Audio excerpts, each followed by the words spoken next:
What's up, everybody? And welcome to Max's channel.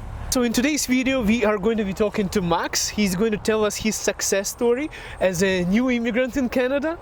He's also going to tell you the journey, how he found his job currently, and it would be helpful for you because you're going to know how to find a job yourself. He's going to say why he chose Edmonton over Winnipeg, and as well, guys, how much money you can earn as a railroader and what are the career opportunities and what are the two major companies here in Canada. So make sure you watch this video till the end. Hi everybody, my name is Max Bourne and we are on our channel. Sorry, I have to shut up this radio. We are in Calgary right now next to this locomotive, but actually Igor lives in Calgary. So I just want to tell you guys, this video is not sponsored by Canadian Railway, but Max is just working there and he is also, just like myself, a new immigrant and he has his own story to tell, and today we are going to find out. So Max, how did you find this job? Was it difficult? Which companies did you apply for and how did you choose that position specifically in Edmonton? Last year, June 25th, 2018, I've been hired by two of Canadian railways, Canadian National Railway, Canadian Pacific Railway. As a new immigrant in Canada, man, why did you decide Edmonton and not Winnipeg? Why did you decide to go to Edmonton specifically? I had to choose because it was one day, right? And you have to decide where you should go. And Canadian National Railway sent me a plane ticket to Winnipeg. And if you live in Canada, you know that Winnipeg is not a place where you want to go. So, really, right? I know. Sure. And so I didn't want to go to Winnipeg, and I decided that I will stay in Edmonton to study railroading. Edmonton was pretty good one because it's you work for Canadian Pacific in Edmonton. You stay at home every night. You just work around Edmonton. You service oil plants. You service other customers. You do your job, and every night you come home to your family, to my kids, and you just enjoy your life. It's a little bit better lifestyle than when you sit on a train and you go to another city and you stay away from your family. So Max, can you tell us what are the pros and cons? What do you really love and enjoy about working as a Canadian railroader? Necessarily, like, what are the negative parts of being a railroad? What are the most challenging parts of doing that?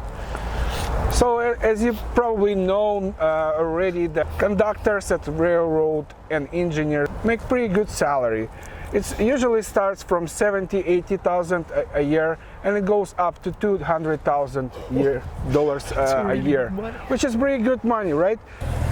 Second, pension. Canadian railroaders have pretty good pension. It's $77,000 a year. So do they like match your contributions, or do they give it to you in the end, like 70,000? Max, like, how many years do you have to work there to get it? I think that to get the full pension you have to work about 20 to 30 years, which is okay. And I'm not sure if I'm gonna work that long. And I also heard Max, that you are unionized environment. Yeah. So what's the like? I heard unionized environment can be a good thing, can be not so good thing. What do you think about it? Like, is it like, do you get benefit of being in the union, or like, how do you find it? Because I never worked in the union. So, which is good about union? It's I will talk about Edmonton. If you get fired for anything, right? If it's not really bad, safety violation, you probably with union. You probably will get your job back. Okay. And if you get it, half of year later or even a year later, you'll get all your money that you have not earned. Oh! All your lost money, you can claim it.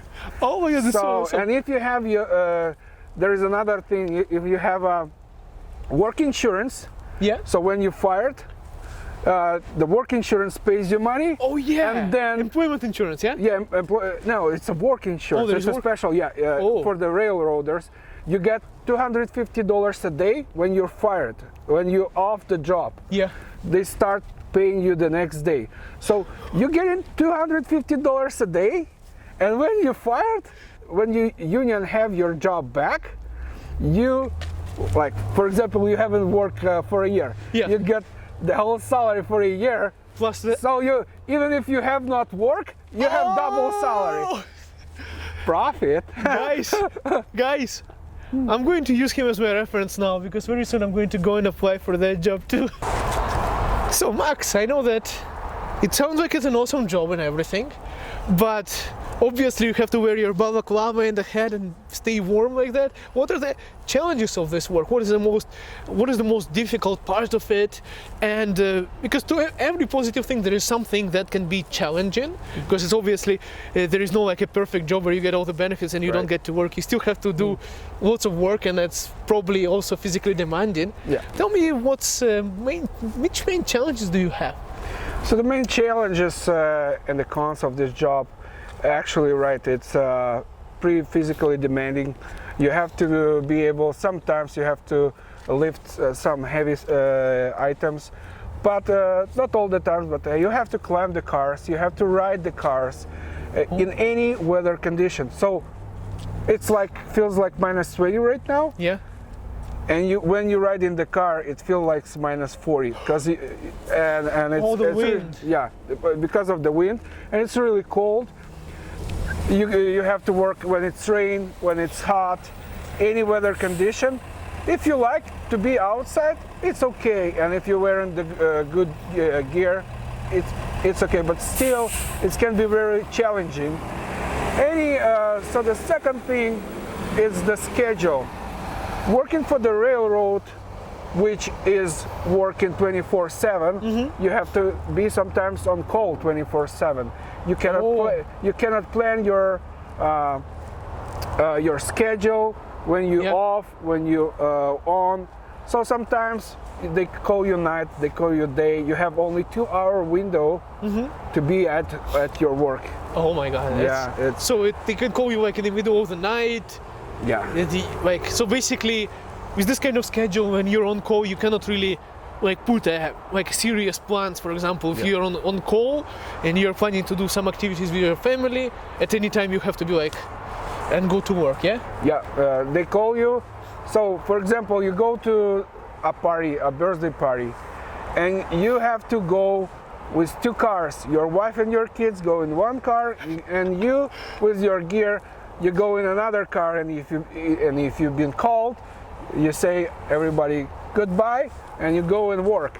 So it's pretty tough for the family sometimes, but as soon as you get your seniority, sometimes you can get pretty good schedule, which is you'll have probably not Sunday and Saturday off, but some of the 2 days a week you'll have your days off, which you will be able to start planning some of your activities. I just want to check with you, Max. So what's your like for example, are you like always on call, or is it like a certain amount of days in a month you have to be on call? Like how is this schedule? Do you have to be like, what's the longest time you've been away from your family while on a train? Like, do you go to another city and you stay there overnight, or how does it work? Or you just take a train back? Sometimes you can decide if you are able to hold any kind of assignment with the days off, you can hold it, or you can be on call on a spare board. We call this spare board. So anytime they need a person, they take the person from the spare board on call and place it for anybody, right? To replace the guy who is sick or off duty. So yeah, and for the spare board, you usually take city assignment. Sometimes you can travel to the next terminal, what can be Red Deer. Yeah. So we never travel too long because we have 10-hour day, or the most is a 12-hour day, and you cannot go too far in this amount of time. So usually it's only like 50 to 100 miles away, Yeah. and then you come back. Oh, I see. Yeah. It's not too far away. That's good. Yeah. It's not like you're going to Ontario. Oh yeah, sure. So just before, guys, we are going to find out how much Max is making, and I know that you all want to know that, but let's first find out how you can get this kind of job. So Max, you got like 2 job offers. Yeah. Because you have the right skill set and everything. Yeah. But how did you find it? How did you find about that opportunity, and where did you apply for it? So last year, when I decided to move from my previous job, there would be job fairs at City of Edmonton for Canadian National, which is CN, and Canadian Pacific, which is CP.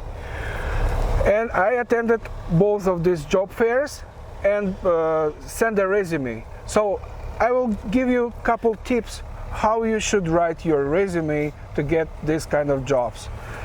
So you have to write down that you have experience of being on call 24/7, 365 days a year, which I had previous experience as a superintendent at the maintenance.